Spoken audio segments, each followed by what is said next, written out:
Hi friends, आज की कहानी एक स्कूल के रीयूनियन की है और सभी दोस्त काफी सालों के बाद मिलने वाले हैं और डिसाइड ये किया जाता है कि क्यों ना शहर के सबसे नामी गिरामी रेस्टोरेंट में लंच किया जाए। और जैसा प्लान किया गया था बिल्कुल वैसा ही होता है। सब के सब दोस्त इकट्ठे होते हैं और शहर के सबसे बेहतरीन रेस्टोरेंट में खाना खाने के लिए पहुंचते हैं।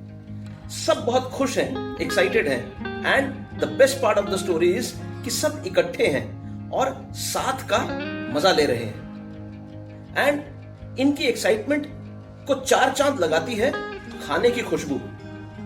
रेस्टोरेंट में एक बेहतरीन पुलाव तैयार हो रहा है और उसकी खुशबू इतनी बेहतरीन कि सबकी भूख तेजी से बढ़ रही है। इसकी खुशबू ने सबको खाने के लिए बिल्कुल बेकरार कर दिया है और फाइनली खाना आता है। खाना सबके टेबल पे सर्व किया जाता है और the aroma of the food, the presentation of the food was so amazing that people were desperate to have it. जैसे ही खाना परोसा जाता है और परोसने के बाद जैसे ही पहला निवाला मुंह में डालने लगते हैं, इतने में दौड़ता हुआ जो रेस्टोरेंट का शेफ है वो आ जाता है और कहता है, रुक जाइए, ध्यान से खाइएगा, शायद इस पुलाव में एक कंकड़ रह गया है। वो काफी शार्प है, काफी तेज है और खाते हुए आपको चोट लग सकती है और ये कंकड़ बिल्कुल चावल के रंग का है।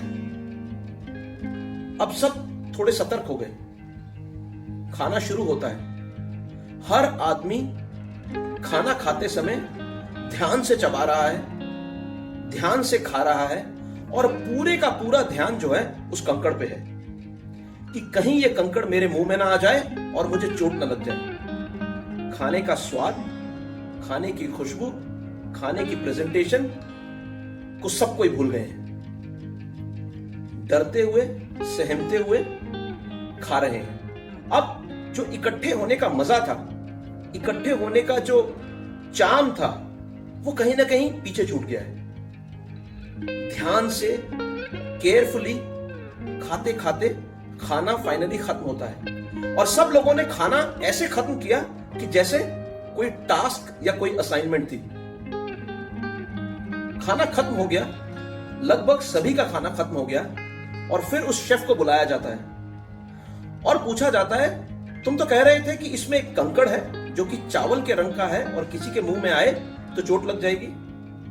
तो शेफ ने कहा, सर आपने बिल्कुल सही कहा, मैंने अपनी तरफ से हर संभव कंकड़ चुन के निकाल दिया था। मैंने सोचा कि कहीं गलती से कोई रह ना गया हो।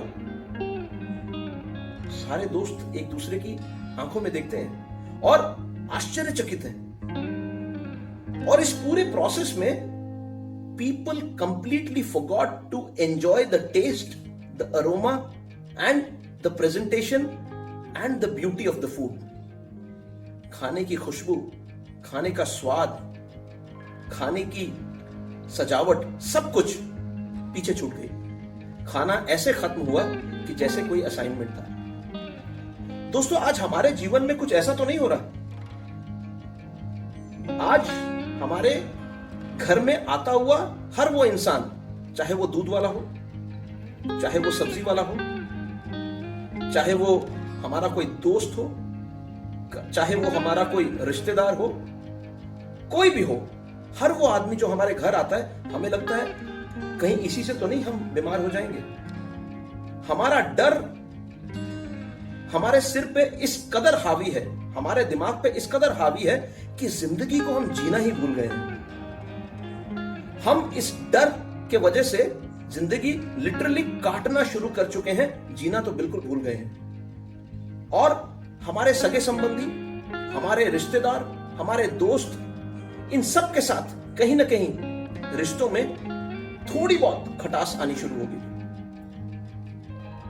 दोस्तों, आज के तारीख में जो विपत्ति, जो संकट हम सब के ऊपर है वो तो है, लेकिन उससे कई ज्यादा उसका डर है जो कि हमारी जिंदगी को इस समय चला रहा है। हर वो इंसान जो इस किस्म से जीवन जी रहा है, उसको लग रहा है अभी शायद मेरे मुंह में पत्थर आ जाएगा, अभी शायद मेरे मुंह में पत्थर आ जाएगा और इस पूरे प्रक्रिया में वो उस खाने का स्वाद, उस पुलाव का टेस्ट, उस पुलाव के अरोमा को कहीं ना कहीं पीछे भूल चुका है।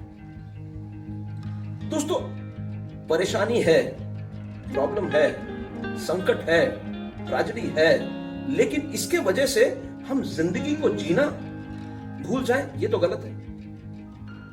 सतर्क रहना जरूरी है, लेकिन 24 घंटे पूरे दिन भर में अगर इसी चीज को दिमाग में लेकर के हम जिए तो जिंदगी जीना नहीं, जिंदगी काटना कहलाती है ये चीज। दोस्तों, इसका एक छोटा सा निवारण ये है कि फोन उठाइए, दोस्तों से बात कीजिए, रिश्तेदारों से बात कीजिए, कुछ जोक्स क्रैक कीजिए, कुछ अच्छी चीजें कंट्रीब्यूट कीजिए, बातें कीजिए और नेगेटिव न्यूज से बचिए। व्हाट्सएप ग्रुप्स में जो इधर उधर की न्यूज आती है उससे बचिए। टीवी चैनल को खोलते ही ये हर जगह में जो पैंडेमिक की न्यूज है उससे बचिए।